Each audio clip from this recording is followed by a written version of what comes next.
आता तरी देवा मला पावशील का, शेतकऱ्यांची कर्जमाफी करशील का, आता तरी देवा मला पावशील का, शेतकऱ्यांची कर्जमाफी करशील का, आता तरी देवा मला पावशील का, शेतकऱ्यांची कर्जमाफी करशील का, आता तरी देवा मला पावशील का, शेतकऱ्यांची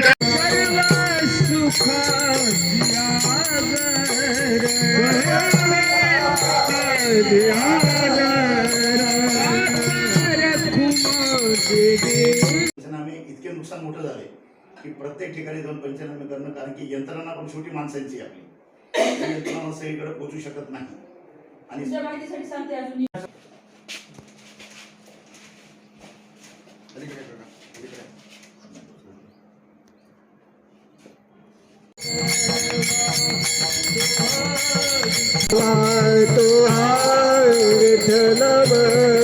करशील का, आता तरी देवा मला पावशील का, शेतकऱ्याला मंचात गावशील का.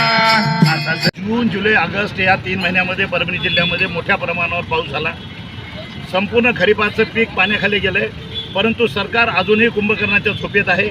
माननीय देवेंद्र फडणवीस साहेबांनी हा शब्द दिला होता की आम्ही कर्जमाफी करू. जेव्हा सन्माननीय बच्चूभाऊ कडू यांनी उपोषण केलं तेव्हा सरकार म्हणलं होतं की आम्ही कर्जमाफी करू, परंतु कधी तर दुष्काळ पडल्यावर. आता सगळीकडे ओला दुष्काळ आहे, अर्ध्याला अर्ध परभणी जिल्हा पाण्यामध्ये आहे, 100% खरीपाचं पीक संपलेलं आहे.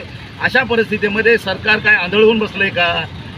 पण सरकारला आमची विनंती आहे की हिंदुत्ववादी सरकार आहे, आम्ही आंदोलनं केली, सरकारच्या डोक्यात बसत नाही आहे. आज आम्ही देवाभाऊंना विनंती करतोय की आपण ह्या भक्तिमय मार्गाने आपल्याला विनंती करतोय की आपण आता तरी शेतकऱ्यांची कर्जमाफी करावी आणि परभणी जिल्हा ओला दुष्काळ जाहीर करावा आणि सरसकट कुठलाही पंचनामा न करता 75,000 रुपये हेक्टरी मदत द्यावी.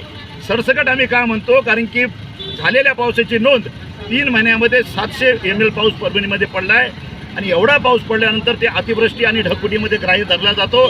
सरकारकडे सगळे आकडेवारी आहे. असं असतानाही सरकार मात्र ओला दुष्काळ जाहीर करायला तयार नाही. आज आम्ही विनंती करतोय, भविष्यामध्ये ह्या लढाया रस्त्यावरती लढल्या जातील.